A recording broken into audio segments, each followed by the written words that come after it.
สิ้นเจ้าสบายดีทุกคนเนาะเฮามาเรียนหัวข้อตามคลิปวิดีโอนี้เลยเป็นการเติบเวียดทื่อนั่นเองเนาะหัวข้อนี้มันมี FC ขอมาเนาะซึ่งน้อยก็เลยว่าเราขอมาหลายเทื่อแล้วต้องเฮ็ดให้แล้วแหละเนาะ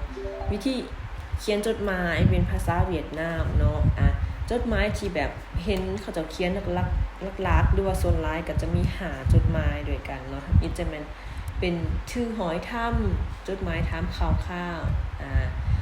ชื่อกับเอิ้นจดหมายขอบใจชื่อจุกมือจดหมายแสดงความยินดีชื่อเมยจดหมายเซิร์ชแล้วก็ชื่อฟานนานก็เป็นจดหมายแบบจุ่มว่าอีสังอันนี้มันอธิบายในแต่ละจดหมายกันเลยเนาะชื่อฟานนานก็จะเป็นชื่อแบบจมว่าหรือว่าว้าวเกี่ยวกับเรื่องนั้นเรื่องนี้แต่ในทำนองแบบมีทั้งบวกและลบเนาะทุกคนเนาะเข้าใจง่ายๆก็คือชื่อฟานนานจะเป็นแบบจดหมายที่แบบติส้มติเตียนประมาณนั้นเนาะบ่ได้หมายความว่าจมว่าอีหยังอย่างเดียวเด้อทุกคนมาเบิ่งชื่อเมยเนาะชื่อเมยนี่จะเป็นแบบจดหมายคล้ายๆกับว่าเซิ้นไปงานหันนี้นี่นั่นเนาะชื่อจุกมือก็แสดงความยินดีแบบเขียนแสดงความยินดีกับหมู่เพื่อนคนฮักหรือว่าคนที่เราต้องการเขียนคล้ายๆกับชื่อกับเอิ้นเลยเนาะชื่อหอยถ้ำจะเป็นแบบหอยถ้ำข่าวคนฮักคนใกล้ชิดหรือว่าเพื่อนมิตรสหายทั่วไปเนาะข่าวคือหาแบบเนาะแล้วก็มาเบิ่งวิธีกันเลยเขียนจดหมายก็คือเป็นการแต่งบทเรื่องพรรณนาทั่วไปเนาะทุกคนน่าจะเคยเฮ็ดกันอยู่แล้วสำหรับวิธีเขียนเนาะหลักๆจะมี3วิธี1จะเป็นเหมอเดาทื่อเปิดหูเรื่องจดหมายโหน่ยซุ่งทื่อเนื้อในจดหมายแล้วก็เก็ตทื่อนั่นเองเป็นแบบสรุปจดหมายเนาะทุกคนมันเป็นแบบตัวเขินอย่างก็แม่นแหละแม่นสรุปนั่นแหละมันเป็นแบบตัวรวมๆจดหมายนั้นเฮาจะกล่าวอีหยังเว้าอีสังเนาะสิ่งน้อยก็ลงนะภาษาลาวเฮาว่าแนวใดมาเบิ่งเหมอเดาทื่อกันเลยเนาะเหมอเดาทื่อนี่จะมีเขียนเต้นเหงยเหยินทื่อก็คือสื่อคนรับจดหมายเขียนเต้นเหงยเหยินทื่อแล้วก็มาเขียนยันซึ่งเนาะซึ่งเป็นนามที่ใส่เอิ้นค้านกันจะเป็นชื่อเป็นนามใส่เอิ้นค้านก็ได้มีเลยจ้าคำทักทายแล้วก็ใจเที่ยวบ้านเทินหรือว่าจูเดชับน้อยเดนอันนี้แม่นแนะนำตัวเองหรือว่าหัวข้อที่จะเว้าถึงเนาะว่าเฮาอยากกล่าวหยังเป็นอันทำอิฐเนาะตัวที่2ก็แม่นหน่อยซุ่มทื่อเนื้อในจดหมายก็จะมีเลยหอยถ้ำเนาะแบบเป็นประโยคถามข่าวคำทักทายถามข่าวนั่นเองเนาะแล้วก็ต่อมาก็จะเป็นรีโซเวียทื่อก็คือเหตุผลหรือว่าสาเหตุที่เขียนจดหมายนี่แม่นหยังเนาะอาจจะเป็นแบบเขียนถามข่าวก็มีความคิดฮอดคิดถึงบ่เนาะทุกคนเนาะแล้วก็ต่อมาก็จะเป็นเก็ตทื่อเนาะในเฟินเก็ตทื่อของเฮาก็จะมีเกาเก็ตทุกก็คือประโยคสิ้นสุดเนาะอาจจะแบบแล้วแต่เลยเนาะแล้วแต่ตุยทื่อเลยเพราะว่าแต่ละอันจดหมายแต่ละอันมันจะมีรูปร่างลักษณะแหละบ่คือกันทุกคนเนาะก็แล้วแต่สถานการณ์ที่เราจะเขียนเลยแล้วก็มีกี้เต้นเป็นเส้นซื้อเนาะกี้นี่เป็นเส้นกี้เต้นก็เป็นเส้นซื้อเป็นลายเส้นหรือว่าเขียนได้ซื้อก็ได้แล้วก็จะเป็นเลยยันหยูเต้ยเหงยเหยินทื่อก็คือคำที่ฝากฝังถึงคนที่รับจดหมายเนาะว่าง่ายๆก็คือคำลงท้ายจดหมายหั่นแหละว่าอยากล่มอีสังอยากเห็นเขาเขียนจดหมายหาเฮาคืนบ่ตอบจดหมายคืนบ่อีสังจังซี่เนาะคร่าวๆประมาณนี้เนาะทุกคนเนาะเพื่อให้ทุกคนเข้าใจขึ้นตื่มเนาะเฮาก็จะมีให้เบิ่ง2ตัวอย่างโดยกันนั่นเองเนาะจะเป็นชื่อหอยถ้ำแล้วก็ชื่อเมยเนาะทุกคนสิ่งน้อยเฮ็ดให้2ตัวอย่างเนาะกันกับเอาไปเป็นบายเตอร์เวียเนาะใครอยากลองเขียนชื่อหยังก็อิงตามวิธีที่สิ่งน้อยแนะนำแล้วก็เอาไปเขียนกันเลยเนาะเฮาไปเบิ่งตัวอย่างกันเลยหมาวหมดทื่อหอยถ้ำแบบที่1จดหมายถามข่าวหน้าตาจดหมายก็จะประมาณนี้เนาะทุกคนซึ่งแถวทำอิฐจะเห็นแม่นแถวที่ให้เติมสถานที่ใส่แล้วก็วันเดือนปีเวลาที่เฮาเขียนเนาะแต่ว่าสิ่งน้อยบ่ได้เติมใส่เด้อไผที่ว่าเขียนส่งอาจารย์หรือว่าเขียนให้อาจารย์กวดก็สามารถเติมใส่วันที่ ตัวจริงที่เขียนเลยมาเบิ่งเนาะก็จะมีชื่อของหมู่ที่คนเขียนจะเขียนถึงเนาะแล้วก็เหนือในใจความจดหมายมาสิ่งน้อยจะอ่านเหนือในใจความจดหมายให้ทุกคนฟัง2เทื่อเด้อมีนาเทินอิวหรือว่ามีนาเทินเมนđầu tiên cho tớ được hỏi thăm sức khỏe của mọi người trong gia đình. Chúng ta đã không được gặp nhau 4 tháng rồi. Tớ cảm thấy rất nhớ cậu. Nhưng đừng buồn, nghỉ hè năm nay chúng ta sẽ cùng nhau về quê. Hôm nay tớ ngồi viết thư cho cậu là vì muốn kể cho cậu nghe về cuộc sống của tớ ở đây. Môi trường mới với cuộc sống sinh viên đi học tại Hà Nội rất là thú vị, mới mẻ, hiện đại. Và người dân ở đây cũng thân thiện lắm, đặc biệt là các thầy cô giáo và các bạn học chung với tớ. Họ luôn giúp đỡ và yêu thương tớ. Đến tận bây giờ tớ vẫn chưa quen ăn những món ăn ở đây. Dù có rất nhiều món ngon và hấp dẫn. Mà các món hải sản thì tớ có mê. Khi nào cậu bay ra đây thì tớ sẽ đưa cậu đi ăn rất nhiều quán ngon. Vậy còn cuộc sống cậu thế nào? Tình hình học tập có tốt không? Cậu đã quen được nhiều bạn mới chưa? Cậu hãy sớm viết thư trả lời cho tớ biết nhé. Tớ sẽ đợi thư của cậu. Chúc cậu mạnh khỏe. Bạn thân Pani Lữ và bạn tốt Pani สิ่งน้อยจะอ่านซ้ำคืนอีกเทื่อหนึ่งเนาะเทื่อนี้จะอ่านสากว่าเทื่อทำอีกเด้อมีนาเทินเอียวมีนาเทินเมนđầu tiên cho tớ được hỏi thăm sức khỏe của mọi người trong gia đình. Chúng ta đã không được gặp nhau 4 tháng rồi. Tớ cảm thấy rất nhớ cậu. Nhưng đừng buồn, nghỉ hè năm nay chúng ta sẽ cùng nhau về quê. Hôm nay tớ ngồi viết thư cho cậu là vì muốn kể cho cậu nghe về cuộc sống của tớ ở đây. Môi trường mới với cuộc sống sinh viên đi du học tại Hà Nội rất là thú vị, mới mẻ, hiện đại. Và người dân ở đây cũng thân thiện lắm. Đặc biệt là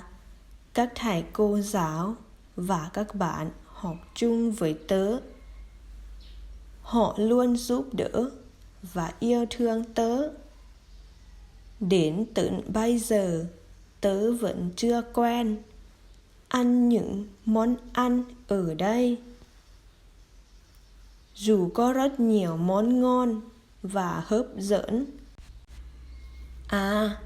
Mà các món hải sản thì tớ quá mê.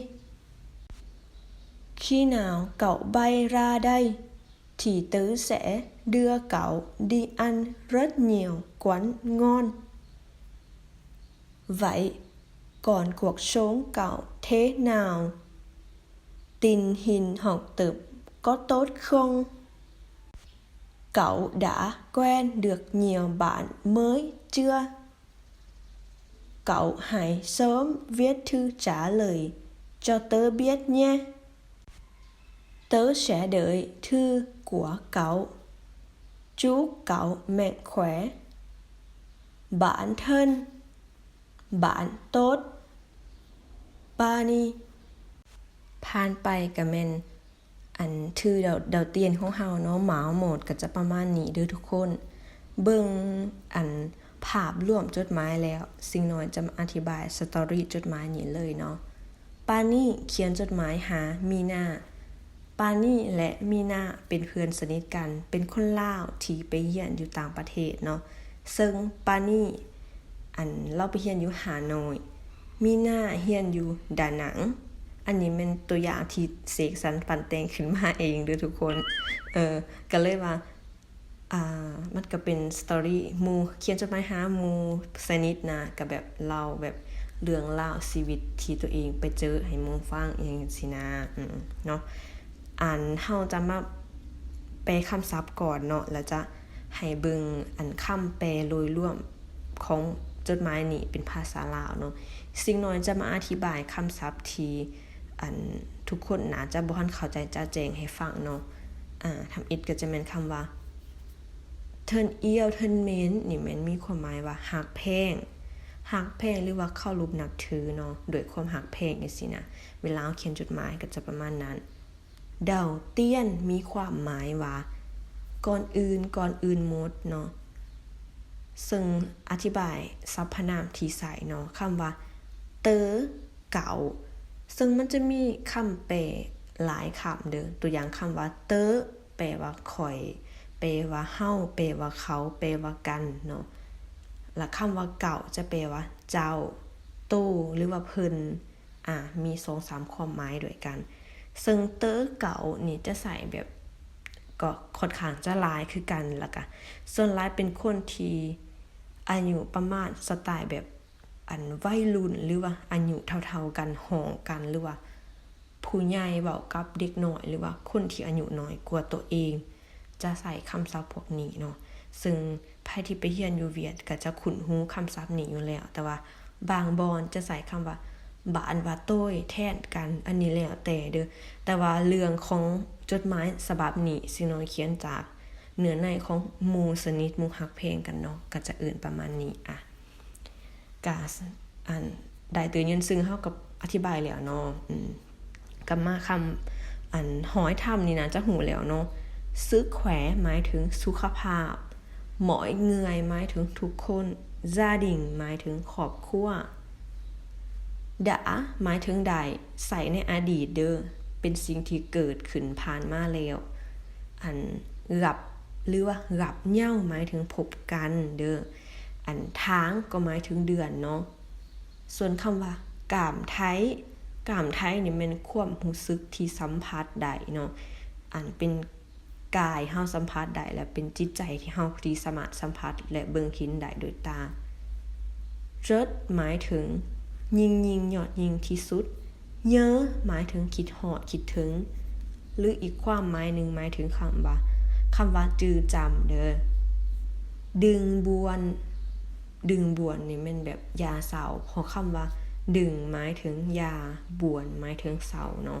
เสียใจหนีแห่หมายถึงพักแรงพักฮอดกุ่งเหย้าหมายถึงร่วมกันเนาะนำกันเวก้วยเวแปลว่าเมื่อก้วยหมายถึงบ้านเกิดเมืองนอน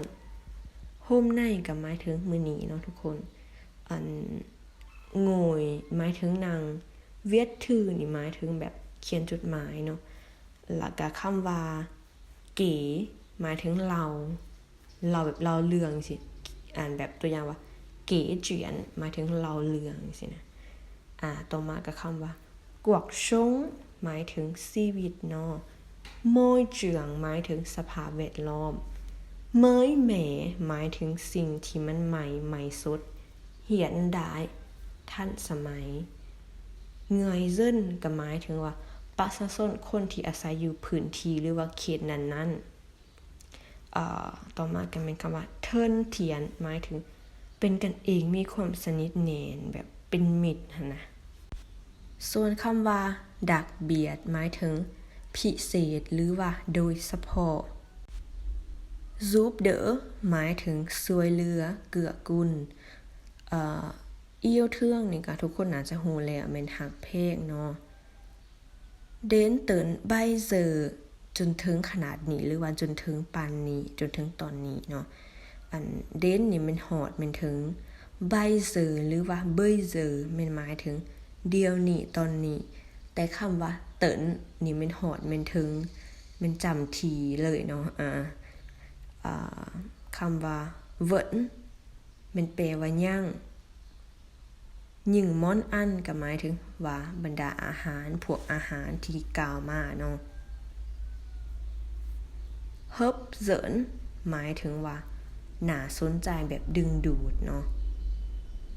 อันหายสารนี่ทุกคนน่าจะรู้แล้วว่าเป็นอาหารทะเลเนาะเม่นี่มันมีความหมายว่าหลงไหลมัวเมาหรือว่ามักเนาะต่อมาก็แม่นคำว่าใบนี่มันหมายถึงแบบบินหรือว่าแบบอันแบบขี่ยนต์ขี่ยนต์เนาะใบราหมายถึงว่าขี่ยนต์อันไปอันเคยได้ยินคำว่าราบักวาวน้ำบอกทุกคนความหมายก็คือขั้นแปลเป็นลาวมันขึ้นเหนือลงใต้แต่ขั้นแปลเป็นเวียดตามตัวคำศัพท์ก็แม่นอีหยังก็ราบักก็แบบออกไปใต้วาวน้ำก็เข้ามาใต้แต่แปลเป็นลาวจะแม่นขึ้นเหนือลงใต้เนาะจะใส่คำศัพท์แบบนี้คือเว้าถึงฮานอยเวลาคนที่อยู่ใต้เว้าก็จะเว้าว่าราฮานอยคันคนอยู่ในอันฮานอยจะมาใต้ตัวอย่างว่ามาดานางมาไปดานางไปไสงอนหยังก็ว่าวาวดานางอีสังนี่ประมาณนั้นเนาะทุกคนเนาะตามที่เคยได้ยินกันอันนี้อธิบายสู่ฟังแล้วก็ต่อมาก็แม่นคำว่าอันตีนหินหอกเติบต้นนี้แม่นตีนหินที่คันแปลตามตัวก็แม่นสภาพหอกเติบแม่นหำเฮียนแม่นการเฮียนเนาะจะอ่านติงหินก็ได้เนาะสระอินก็สระอิงมันอยากควบกันเนาะละกาแกว้นนี่มันหมายถึงลึงเคยหรือว่าหูจักเนาะซึ่งคำศัพท์ก็บ่มีหยังหลายประมาณนี้เนาะทุกคน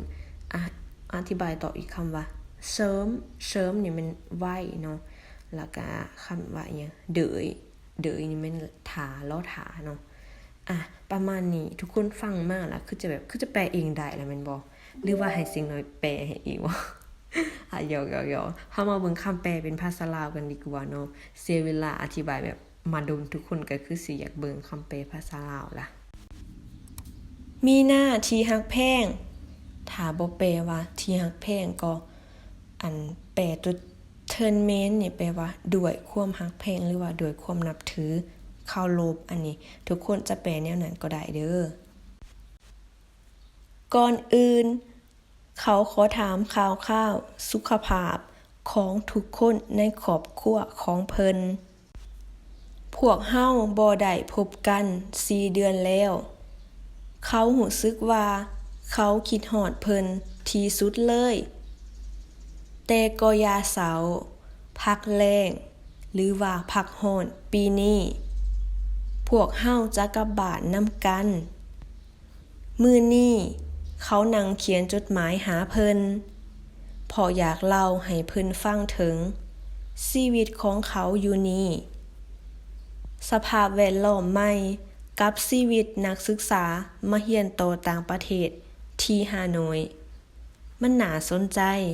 มันแปลกใหม่ทันสมัยสุดๆและผู้คนอยู่ที่นี่ก็เป็นมิตรหลายโดยเฉพาะแม่นบรรดาครูอาจารย์และพวกหมู่เฮียนนำกันกับเขาเจ้าพร้อมที่จะช่วยเหลือและฮักแพงเขาเรื่อยมาฮอดปานนี้ล่ะเขายังบ่ลึงกินอาหารอยู่นี่เทื่อถึงจะมีหลายๆเมนูแซ่บๆและเป็นตากินหลายแต่ว่าพวกเมนูอาหารทะเลนี่เขามักสุดๆเมื่อใดเพิ่นจะบินมาพี่เขาจะพาเพิ่นไปกินอาหารแซ่บๆหลายๆอาหารเลยแล้วชีวิตของเพิ่นเดเป็นแนวใดเวียกงานการเรียนดีอยู่บ่เพิ่นได้รู้จักกับหมู่ใหม่หลายคนละบ่เพิ่นหีบเขียนจดหมายตอบกลับมาหาเขาไวๆเด้อเขาจะถ่าจดหมายของเพิ่นขอให้เพิ่นมีสุขภาพที่แข็งแรงเพื่อนฮักปานี